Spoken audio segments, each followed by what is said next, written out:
In my 38 years as a federal prosecutor, I learned that the most dangerous criminals aren't always the ones behind bars. Sometimes they're sitting across from you at Thanksgiving dinner, smiling. My phone rang at 11:47 on a Tuesday night. I was reviewing case files from my consulting work when Emma's name lit up my screen. My 15-year-old granddaughter never called this late. "Grandma?" Her voice was barely a whisper, shaking. "I'm in the nurse's office at school. They want to call an ambulance, but I told them to call you first. Please, I need you." My hands went cold. "Emma, what happened? Are you hurt?" "My blood sugar's at 42. I've been asking Vanessa for my insulin all week, but she keeps saying I'm being dramatic. She threw away my glucose meter yesterday and said, 'I need to stop being so dependent on medication.' Grandma, I'm so dizzy. The nurse is really worried." I was already grabbing my keys. "I'm 20 minutes away. Put the nurse on the phone." The school nurse's voice was tight with controlled anger. "Mrs. Hayes? This is Carol Martinez. Emma's in serious danger. Her blood sugar has been dangerously low for at least 3 hours based on her symptoms. She said her stepmother hasn't been giving her the insulin as prescribed. I need to know if you have authority to make medical decisions, because we need to act now. I'm her healthcare proxy. Her father gave me that authority when my daughter Sarah died 3 years ago. Do whatever you need to do to stabilize her. I'm on my way." I drove through Seattle's late-night traffic, with my prosecutor's mind already assembling the case. Emma had been diagnosed with type 1 diabetes at age 12, just a year before Sarah's car accident. My son-in-law Mark had remarried 8 months ago to Vanessa Chen, a pharmaceutical sales representative he'd met at a medical conference. She was 32, polished, and had seemed almost too eager to become a mother figure to Emma. The red flags had been subtle at first. Emma's visits to my house became less frequent. When she did come over, she seemed quieter, more anxious. 2 months ago, she'd mentioned that Vanessa thought modern medicine was overused and that Emma should try to strengthen her body naturally instead of relying on insulin. I'd immediately called Mark, but he'd dismissed my concerns, saying Vanessa was just encouraging Emma to eat better. I should have pushed harder. The school parking lot was mostly empty when I arrived. I found Emma in the nurse's office, pale and trembling, an IV in her arm. The paramedics had arrived 5 minutes before me. "Her levels are coming up," the younger paramedic said. "But she needs to be monitored." This was close. I knelt beside Emma's chair and took her hand. It was ice cold. "Sweetheart, I'm here. You're going to be okay." She started crying. "I'm sorry, Grandma. I didn't want to bother you. Vanessa said if I told anyone she wasn't giving me my insulin, she'd convince Dad to stop my visits with you. She said you're a bad influence because you question her parenting." The nurse's jaw tightened. "Mrs. Hayes, I've documented everything Emma told me. This isn't the first time this has happened. 3 weeks ago, Emma was in my office with similar symptoms. I called her father, and her stepmother picked up. She told me Emma was being manipulative and that I shouldn't encourage her attention-seeking behavior. I felt the familiar cold clarity that used to settle over me in the courtroom. I need copies of all documentation, every visit, every phone call, every conversation. Carol handed me a file folder. I kept records. I've been a school nurse for 22 years, and I know the difference between teenage drama and medical abuse. Mark arrived 30 minutes later, Vanessa beside him. My son-in-law looked genuinely confused and frightened when he saw Emma with the IV. But Vanessa's face showed something else. Calculation. "This is exactly what I was talking about, Mark," she said smoothly. "Emma does this for attention. She knows how to manipulate her blood sugar to make me look bad." I stood up slowly. "Are you seriously suggesting that a 15-year-old child deliberately induced hypoglycemia severe enough to require emergency intervention? As a pharmaceutical sales representative, you should know that's medically implausible." Vanessa's smile didn't reach her eyes. "With all due respect, Margaret, you don't live with us. You don't see how Emma refuses to take responsibility for her own health. I've been trying to teach her independence. By withholding prescribed medication for a life-threatening condition?" I never withheld anything. Emma forgets to take her insulin and then blames me when— I have texts, Emma interrupted quietly. She pulled out her phone with shaking hands. I've been documenting everything. Every time I asked for my insulin, every time you said no. Mark took the phone. I watched his face change as he scrolled through weeks of messages. Emma begging, Vanessa responding with variations of, "You're being dramatic and learn to manage without chemicals." There are also photos, Emma continued, of the insulin vials you poured down the sink and the glucose meter you smashed. I hid a spare phone in my room after you took my regular one away. I knew I'd need proof. My granddaughter was smarter than any of us had given her credit for. This is ridiculous, Vanessa said, her composure cracking slightly. Mark, she's manipulating you. You know how teenagers are with phones. Those could be photoshopped. But Mark wasn't listening to her anymore. He was looking at Emma, really looking at her, perhaps for the first time in months, seeing how thin she'd become, the dark circles under her eyes, the way she flinched when Vanessa moved too quickly. I want Emma to stay with me tonight, I said, until we sort this out. Absolutely not, Vanessa snapped. She's our daughter, and— She's my daughter, Mark said quietly. And I think that's a good idea. Margaret, take her home. Emma, pack some things. You'll stay with your grandmother for a while. I saw something flash across Vanessa's face then. Not anger, not embarrassment, something colder, more dangerous. You're making a mistake, she said. Both of you. Over the next 3 days, I did what I did best. I investigated. My years in the prosecutor's office had taught me that patterns matter. So I started digging into Vanessa Chen's background. What I found made my blood run cold. Vanessa had been married once before, 7 years ago, to a man named David Winters. They'd had custody of his 11-year-old daughter from a previous marriage. The girl, Jessica, had ended up hospitalized twice for accidental medication overdoses. The case had been investigated, but never prosecuted, due to insufficient evidence. David had divorced Vanessa shortly after and moved to another state with his daughter. I found David through a private investigator I'd worked with on federal cases. He answered my call on the second ring. If you're calling about Vanessa, he said immediately, then someone else is in danger. We talked for 2 hours. He told me about the subtle escalation, how Vanessa had initially seemed wonderful with Jessica, how she'd gradually taken over all the girls' medical care, how Jessica had gotten sicker and sicker until David had finally taken her to a different doctor who'd discovered the problem. Jessica was being given adult doses of her ADHD medication, making her symptoms worse, not better. I couldn't prove it was deliberate, David said, his voice heavy with old guilt. Vanessa claimed she'd just made a mistake with the dosing. But Jessica told me Vanessa would get this look in her eyes when she gave her the pills, like she was conducting an experiment. My daughter still has nightmares. Why didn't you warn anyone? Why didn't you report this more formally? I tried, but Vanessa has connections. Her brother is a hospital administrator. Her best friend is a clinical psychologist. They all vouched for her, made me look like a paranoid ex-husband. I just took Jessica and ran. I thought. I hoped that would be the end of it, but it wasn't the end. I found another connection. Before David, Vanessa had been engaged to a single father in Portland.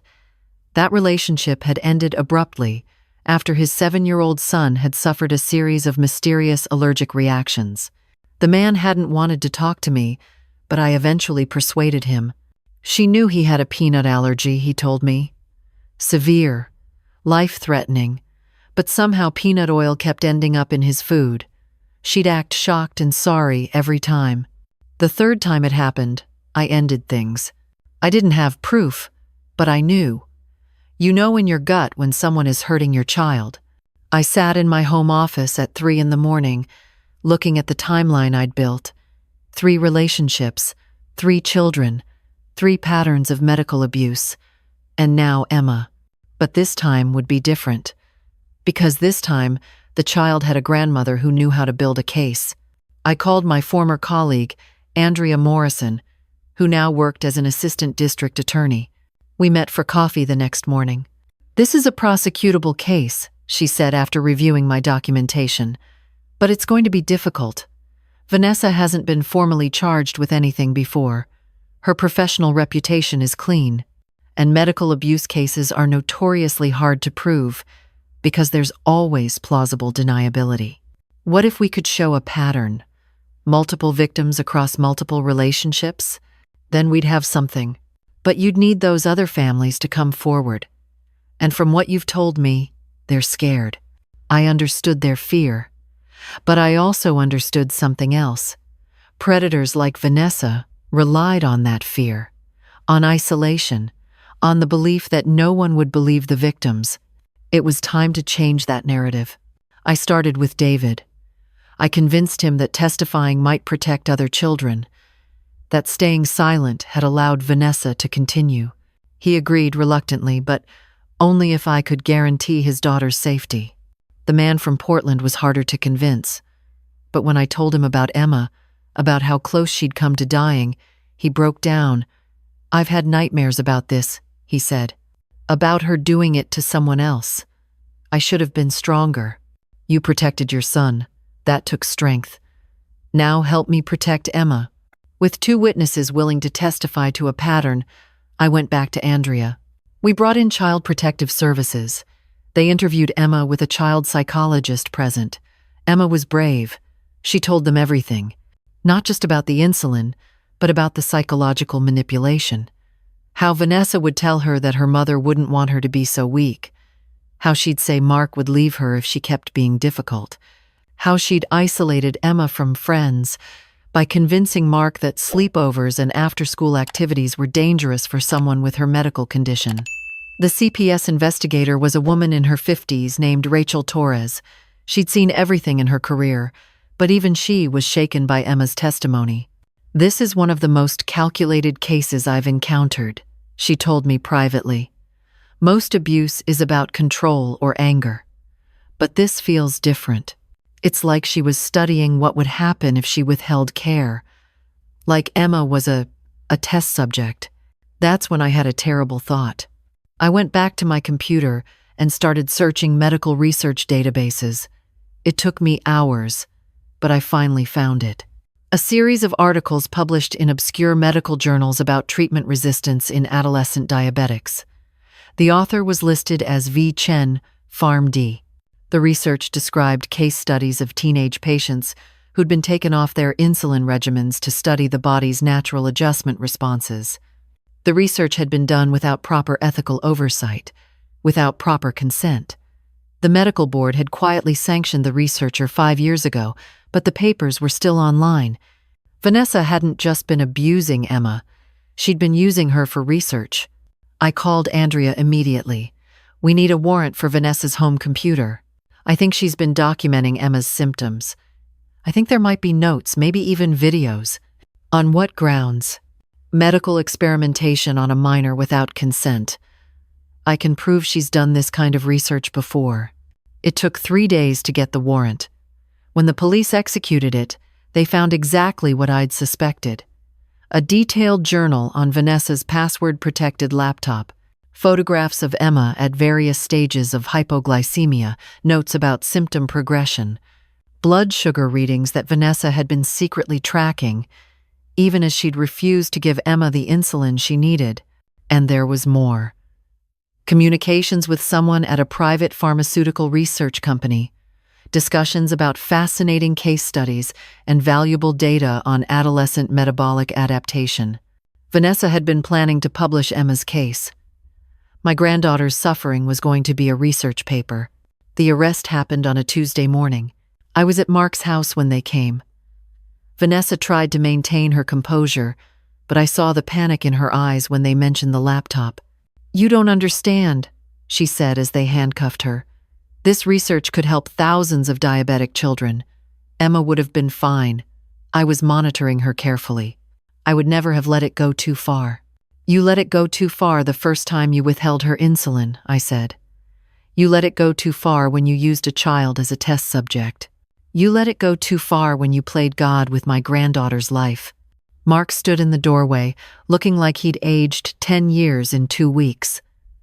I should have listened to you, he said after Vanessa was taken away. I should have listened to Emma. I wanted so badly for her to have a mother again, for us to be a family. Emma needs a father who believes her, I said. That's what she needs. Not a replacement for Sarah, just someone who sees her. The trial took 8 months. During that time, Emma lived with me. We established a routine. Insulin at the same times every day. Regular doctor visits. Therapy twice a week to deal with the trauma. Slowly, she started to come back to herself. The cautious, frightened girl began to smile again, to make jokes, to talk about the future. David brought his daughter Jessica out to Seattle to testify. The 2 girls met in the courthouse hallway, and I watched something pass between them. Recognition, understanding, the knowledge that they weren't alone. The man from Portland came too, though his son was too young to testify. But his testimony, combined with David's and Emma's, established the pattern that made Vanessa's defense impossible. The prosecution presented the laptop evidence, the journals, the photographs, the communications about research. Vanessa's attorney tried to argue that she'd been trying to help, that her intentions had been good, that this was all a misunderstanding, but the jury saw through it. They deliberated for less than 4 hours. Guilty, on all counts, child endangerment, medical abuse, unlawful human experimentation. The judge sentenced her to 15 years. But more importantly, the medical board permanently revoked her pharmaceutical license. The research company she'd been working with faced federal investigation, and the hospital where her brother worked implemented new protocols for reporting suspected medical abuse. They called them the Hayes Protocols, after Emma. 6 months after the trial ended, I stood in front of a room full of healthcare professionals at a medical ethics conference. Emma sat in the front row, healthy and strong, her glucose monitor beeping softly on her wrist. Medical abuse is one of the hardest crimes to prosecute, I told them, because it hides behind good intentions, behind medical knowledge, behind the assumption that adults in healthcare positions would never harm a child. But predators understand this. They use our blind spots against us. They weaponize our trust. I looked at Emma. She nodded at me, encouraging. My granddaughter survived because one school nurse refused to ignore the warning signs, because she documented everything, because she trusted her instincts over her desire to think the best of a parent figure. That kind of vigilance saves lives. After my talk, a young doctor approached me. My niece has been having strange symptoms, she said quietly, and her stepmother is a nurse. I keep thinking I'm being paranoid, but trust your instincts, I said. Document everything. And if you need help building a case, call me, because that's what I do now. I work with families who suspect medical abuse. I help them gather evidence. I connect them with the right authorities. I make sure that what happened to Emma doesn't happen to other children. Mark and Emma moved in with me after the trial. He's working on rebuilding their relationship. It's slow, painful work. Trust isn't easily repaired, but they're trying. And Emma knows that no matter what, she has me in her corner. Last week, Emma came home from school excited. She'd been asked to speak at a diabetes awareness event for teens, to tell her story, to help other kids understand that they have the right to advocate for their own medical care. Is it okay if I talk about what happened? She asked me. I mean, is it safe? Vanessa is in prison, I told her. She can't hurt you anymore. And your story might help someone else recognize the warning signs in their own life. That's powerful, Emma. She was quiet for a moment. Then she said, I used to think I was weak because I needed insulin. Vanessa made me feel like my diabetes was a flaw. But now I know that the strong thing was surviving her. The strong thing was asking for help. I pulled her into a hug. This girl who'd hidden a spare phone to document her own abuse, who'd had the courage to call me that night, who'd testified in court even though she was terrified, who turned her trauma into advocacy. "You're the strongest person I know," I told her. And I meant it. In my 38 years as a prosecutor, I'd put away murderers, drug dealers, and corrupt politicians. But the Vanessa Chen case taught me something new. Sometimes, the most dangerous criminals are the ones who hurt children in the name of helping them, the ones who hide behind medical knowledge and good intentions while conducting their experiments on vulnerable victims. But I also learned something else. That one person really can make a difference. That paying attention matters. That documentation matters. That believing children matters. Emma is 16 now. She wants to be a doctor, specifically an endocrinologist who works with diabetic children. She wants to make sure that kids like her have advocates in the medical system, that their voices are heard, that they're protected. And I know she'll do it, because she's already started. The Hayes protocols are being implemented in hospitals across the state. Other victims of medical abuse have come forward, emboldened by Emma's courage. Laws are being changed to mandate better oversight of medical care in blended families. My granddaughter didn't just survive, she changed the system. I keep her call from that Tuesday night saved on my phone. Sometimes, when I'm working on a difficult case, I listen to it, to her frightened whisper asking me for help. And I remember why this work matters. Because every child deserves someone who will believe them, who will fight for them, who will turn that midnight phone call into justice. And I'm grateful every single day that Emma called me, that the school nurse documented everything, that we had the evidence we needed, that justice was served. But mostly, I'm grateful that my granddaughter is alive, healthy, strong, and using her voice to protect other children. That's the real victory, not the conviction, not the sentence, but the fact that Emma turned her trauma into purpose, that she survived, that she's thriving. In my years as a prosecutor, I learned that the law doesn't always provide justice. But sometimes, if you fight hard enough, if you document everything, if you refuse to be silenced or intimidated, you can make the system work the way it's supposed to.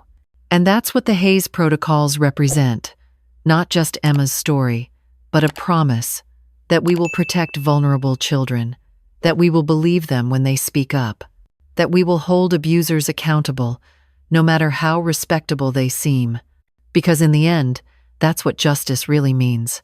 Not vengeance, not punishment, but protection, prevention. Making sure that the next child who reaches out for help will find someone ready to catch them, just like Emma found me that Tuesday night. And together, we made sure that Vanessa Chen would never experiment on another child. That's the story I tell at conferences now, not as a tragedy, but as a roadmap. Because if it could happen to Emma, it could happen to anyone. And if Emma could survive and fight back, then other children can too. They just need someone to believe them, someone to document the evidence, someone to fight for them when they're too scared or too sick to fight for themselves. That's what grandmothers are for, and prosecutors, and school nurses, and anyone who cares enough to pay attention. That's what the Hayes protocols are really about, paying attention, documenting, believing, and never, ever giving up on a child who needs help. Because that midnight phone call saved Emma's life. But what we did afterward changed the system. And that's how you turn a tragedy into triumph. That's how you make sure that suffering serves a purpose. That's justice, real justice, the kind that protects the vulnerable and holds the powerful accountable. And that's the legacy I want to leave behind, not just the cases I won, but the children I helped save. The protocols we established, the culture we changed. Because Emma's voice that night, frightened and shaking, asking me for help, was the most important call I ever answered. And I'm going to spend the rest of my life making sure that other children know they can make that call too. That someone will answer. Someone will believe them. Someone will fight for them. That's the promise of the Hayes protocols. And that's the promise I make to every child who reaches out. We hear you, we believe you, and we will protect you. No matter what.